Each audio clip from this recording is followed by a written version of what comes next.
Yes, karibuni tena Kibacha Graphics. Kama ndo mara yako ya kwanza unafungua channel hii, karibu sana. Leo tunaenda kusoma tena somo lingine linaloitwa grid transaction.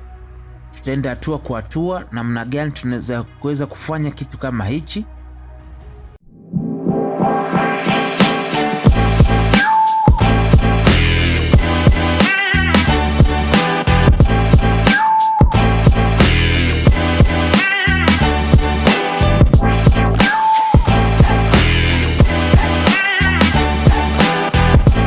Na 5, yes.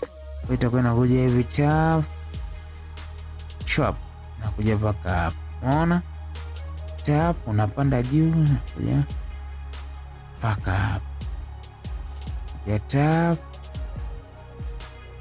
hii tunaiselect, right click, select, right click keyframe, easy.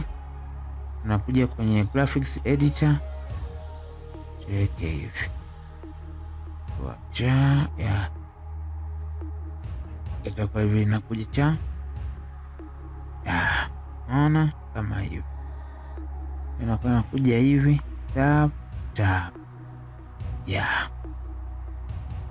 Kwa hiyo yani picha inaanza ina zoom inapanda juu tap.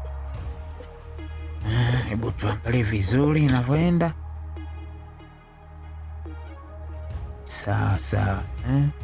Naona ni kama hivyo. Kwa hiyo ukizifuatisha hizi process tulizofanya vizuri kwa uangalifu, hatua kwa hatua, utapata kitu kama hichi hapa, na unaweza ukaenda mbali zaidi. Kila picha ukawa unaweza kuizoom kama hivyo, ukairudisha, ukapandisha, ukaizoom kama hivyo. Umeona? Inakuwa inakaa vizuri. Kwa hiyo hatua kwa hatua kama hizo ukizifuatisha inakaa vizuri. Karibuni sana kwenye chaneli yangu ya Kibacha Graphics. Usisahau kusubscribe, kulike na kushare, kila mmoja aweze kuona. Na ninaandaa tutorial nyingi zaidi ambazo nitakuwa naziweka humo kwenye chaneli yetu ya YouTube ili tuweze kwenda hatua kwa hatua. Karibuni sana Kibacha Graphics.